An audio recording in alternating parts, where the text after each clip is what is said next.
Hello, it's exactly about me.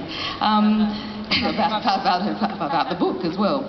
So let's start with Carmen Micheal reading from Chasing Bohemia. Thanks, everybody. Okay, I'm going to read from chapter Malandro, starting with a quotation. Malandro is Malandro, like a fool is a fool, Bezerra de Silva.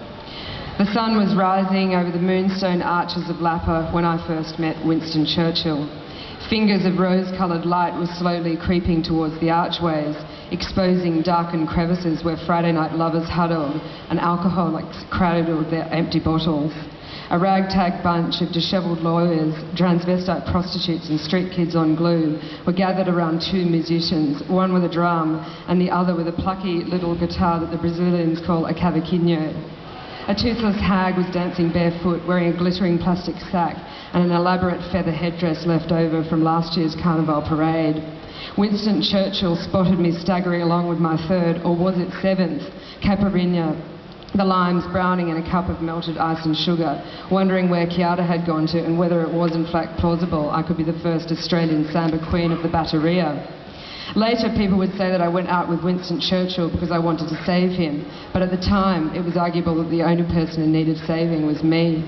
Brazil's homage to the English Prime Minister was 6 feet tall, black as midnight and dressed in all white. His eyes were startling pale blue, split with hazel like a wildcat. Winston abandoned the other musicians to their indulgences and walked unashamedly to my side. Nothing was said at first because he was singing a song about something called a beijo while plucking romantic twanging notes from his lyre.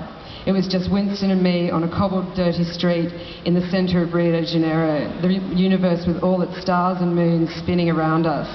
When I asked him what a beijo was, he kissed me on the mouth, looked me straight in the eyes and said in English, "That is a beijo." Afterwards, we walked along Flamengo Beach and talked about samba. He told me I was the most beautiful woman he'd ever seen in his life.